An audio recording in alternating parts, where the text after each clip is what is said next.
Leaders in Angola, government and civil society, students, young leaders, staff of the National Slavery Museum, distinguished guests, I sincerely mean this when I say thank you for being here in the rain with us today.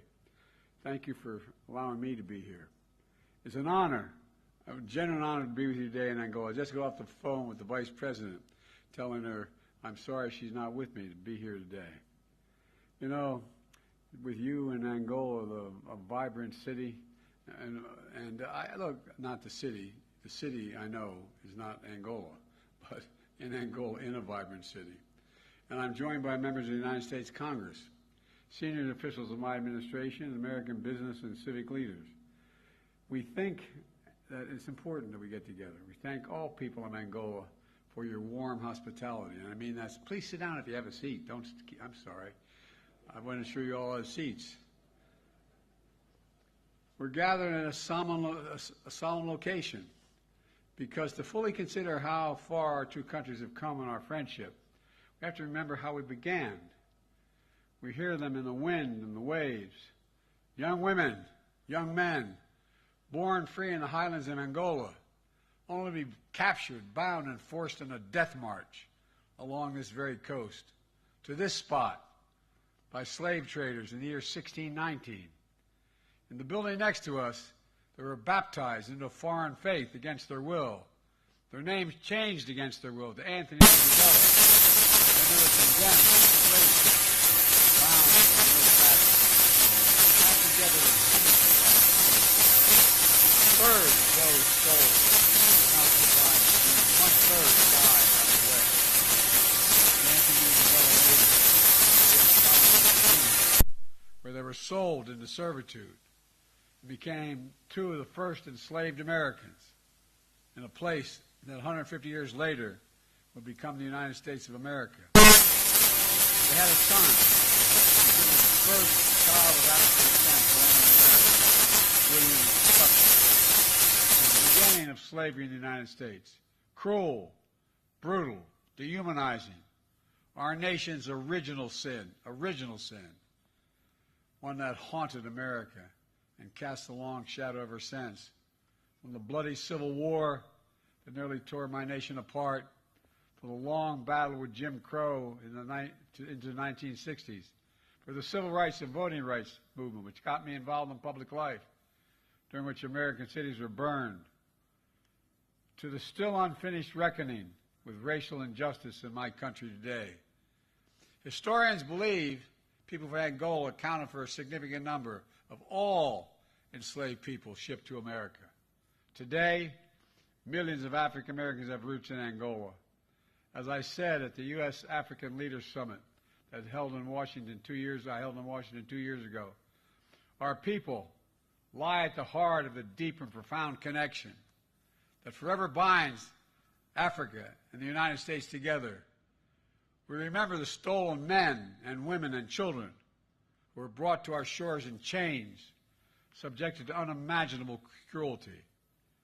Here with us today are three Americans who are direct descendants of Anthony and Isabella, whose first enslaved Americans, Africans in America. Wanda Tucker of Hamilton, Virginia. Wanda, are you there? There you are, Wanda. God love you. Her brother Vincent, and Carolita as well. Thank you for being here. We're going to write history, not erase history. The Tuckers learned their family history around the dinner table. That history led Wanda here in Angola a few years ago. She did not speak the language, but that didn't matter. When she arrived, Wanda said she felt something profound, like she'd come home. That was her comment to me. She called it the connection without words. Ladies and gentlemen, I'm here today to honor that connection between our people and to pay tribute to the generations of Angolans and American families like the Tuckers who have served in government I've served in government for over 50 years. I know I only look like I'm 40 years old, but I've been around hanging in the government for, I hate to admit it, for 50 years. But in that 50 years, I've learned a lot. Perhaps most importantly, I've learned that while history can be hidden, it cannot and should not be erased it should be faced. It's our duty to face our history, the good, the bad, and the ugly, the whole truth. That's what great nations do. That's why I chose to speak here at the National Slavery Museum today, just as I toured. And that's why your president visited the National Museum of African American Culture in Washington, D.C., the second most visited museum in the States. And he did it a few years ago. He saw what I see, the stark contradiction between my country's founding principles of liberty, justice, and equality, and the way we long treated people from Angola and from throughout Africa. I've often said America is the only nation in the world founded on an idea. Most countries are founded based on race, ethnicity, religion, geography, some other attribute. But the United States is founded on an idea, one embedded in our Declaration of Independence. That is that all men and women are created equal and deserve to be treated equally throughout their lives. It's abundantly clear today we have not lived up to that idea, but we've never fully walked away from it either. And that's due in no small part to the determination and dreams of African Americans, including Angolan Americans, the proud descendants of the diaspora who helped build my nation as they rebuilt their own families and their own sense of self. They were the forebears as well, resilient, faithful, even hopeful. Hopeful that joy would cometh in the morning, as it says in the Bible. Hopeful that our past would not be the story of our future. And hopeful, in time, the United States would write a different story in partnership with the people brought here in chains to my nation from Africa. It's a story of mutual respect and mutual progress. That's the history that brings me here. The first American president ever to visit Angola. Over time, and I'm proud to be, over time the relationship between our countries has been transformed from distance to genuine warmth. Today our relationship is as strong as it's ever been. Throughout my presidency, it has been my goal of the United States to build a strong partnership with peoples and nations across the continent of Africa. True partnerships aimed at achieving shared goals, bringing to bear the dynamism of America's private sector and the expertise of our government to support aspirations of African entrepreneurs, experts, leaders, both inside and outside of government. Because we know the challenges that define our age demand African leadership.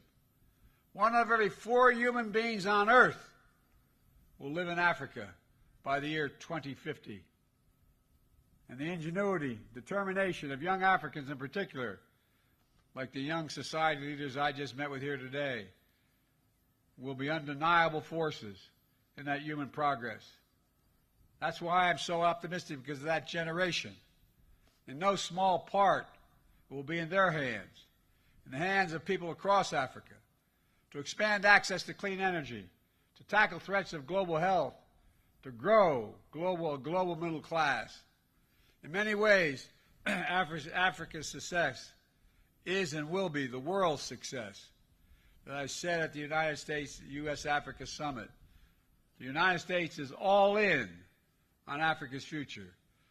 2 years ago, I pledged to deliver $55 million in new investments in Africa and to mobilize American business to close new deals with African partners. 2 years ago, we were on way ahead of schedule.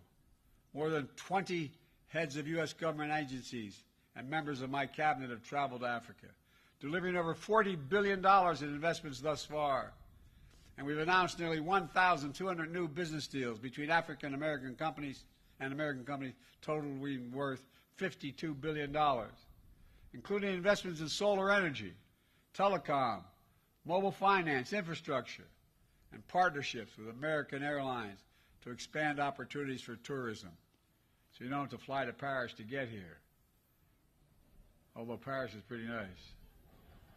Here in Angola alone, the United States has invested $3 billion during my short presidency. We see the bonds between our countries across sectors, from clean energy to healthcare to sports. The American Basketball Association, National Basketball Association, launched Basketball Africa League, and Angola is the reigning champion. And we see the impact of American culture across, African culture across the American culture, from music to entertainment to fashion to arts and so much more. Student exchanges between our countries are essential and must increase. Students in both countries can better understand one another if they know the country, if they visit the country, if they're educated in the other country. An increased connection between us makes a big difference. Being all in on Africa means making sure African voices are heard at the tables that matter most. Under my leadership in the United States, we brought in the African Union as a permanent member of the G20 economies. And we insisted on more African representation among the leaders of the International Monetary Fund and other world financial institutions. We've also pushed to ensure that developing nations do not have to choose between paying down unsustainable debt and being able to invest in their own people. And we're using our own voice to increase Africa's presence in the UN Security Council at the United Nations. That should happen. You can clap for that, folks. You should be in there. The United States continues to be the world's largest provider of humanitarian aid and development assistance. And that's going to increase. You know, that's the right thing for the wealthiest nation in the world to do. And today, I'm announcing over $1 billion in new humanitarian support for Africans displaced from homes by historic droughts and food insecurity. We know African leaders and citizens are seeking more than just aid. You seek investment. So the United States is expanding our relationship all across Africa, from assistance to aid, to investment to trade, moving from patrons to partners, to help bridge the infrastructure gap. I was told, by the way, when I got elected, I could never get an infrastructure bill passed because the last guy spent 8 years saying next month, 4 years saying next month. Well, guess what, folks? We've done it.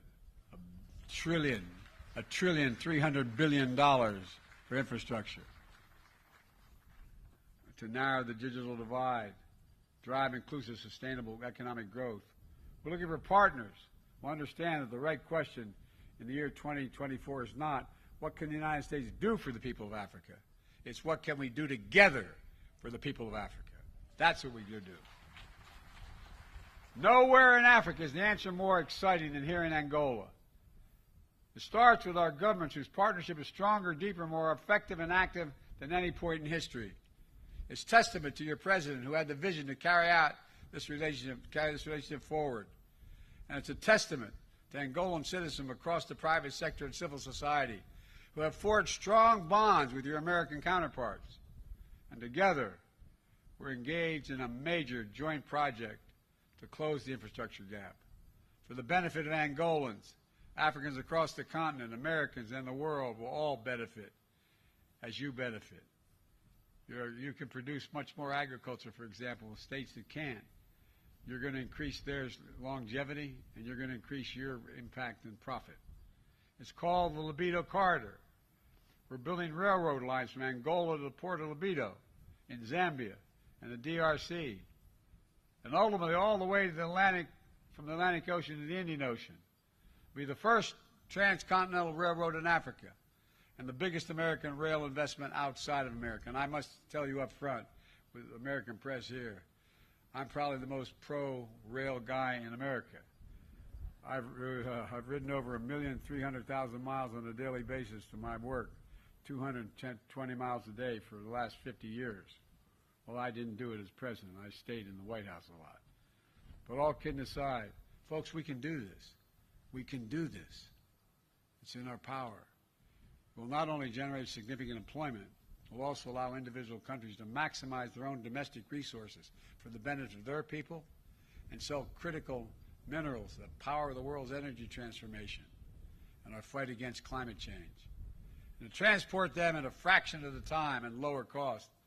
A ship that used to take over 45 days will now take 45 hours. That's a game changer. That increases profit, that increases opportunity. The Libido Corridor represents the right way to invest in full partnership with the country and its people. As part of this project, We'll install enough clean energy power to power hundreds of thousands of homes, expand high-speed internet across for millions of Angolans, which is as consequential today as electricity was 2 generations ago.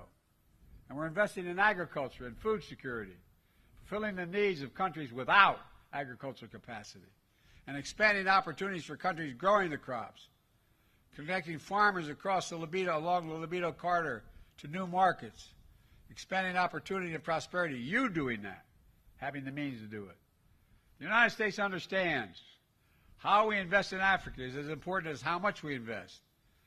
In too many places, 10 years after the so-called investment was made, workers are still coming home on a dirt road and without electricity, a village without a school, a city without a hospital, a country under crushing debt. We seek a better way, transparent, high standard, open access investments that protect workers and the rule of law and the environment. It can be done and will be done. Folks, the partnership between Angola and the United States also extends to supporting peace and security in this region and beyond. President Lourenço, I want to thank him for his leadership in mediation and regional conflicts. I also want to thank him for Angola's speaking out against Russia's unprovoked war against Ukraine. It matters. It matters when leaders speak out. Ladies and gentlemen, as you know, I'm in the final weeks of my presidency. You don't have to clap for that. You can if you want. But I wanted to come to Angola. Although I've been chairman of the African American Subcommittee for a long time, I'd never made it to Angola. Because although I don't know exactly what the future will hold, I know the future runs through Angola, through Africa. I mean it sincerely. I'm not kidding. I know that any nation that wants to thrive in the next century must work as partners with workers, entrepreneurs, and businesses here in Africa. I know that the connection between our communities, our universities, our sports, our civil societies, our families, our people will only grow deeper. We have to stay focused. The story of Angola and the United States holds a lesson for the world. 2 nations with a shared history and evil of human bondage. 2 nations on opposite sides of the Cold War, defining struggle in the late part of the 20th century. And now 2 nations standing shoulder to shoulder, working together every day for the mutual benefit of our people. It's a reminder that no nation need be permanently the adversary of another. Testament to the human capacity for reconciliation and proof that from the horrors of slavery and war, there is a way forward. So I stand here today, I mean this sincerely, deeply optimistic. By the way, 20 years ago when I was a senator, I had a cranial aneurysm. They got me to the hospital in time. I remember asking the doctor what am I. He said, "Oh, your chances are good. They're about 30%." And that night after it was all over, he was deciding whether or not it was congenital or environmental. And I said, "I don't give a damn. I'm here." He said, "You know what your problem is, Senator? You're a congenital optimist." I am. About the possibilities and progress that lie just beyond the horizon. Together we can and will chart a future worthy of great nations, worthy of the highest aspirations of our people. We just have to remember who we are. We're Angolans, we're Americans. As I often say to the American people, there's nothing beyond our capacity if we work together. And today, I say to the people of Angola and all the people of Africa, there is nothing beyond our capacity if we do it together.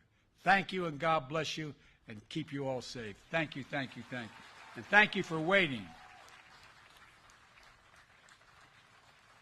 I got my hat.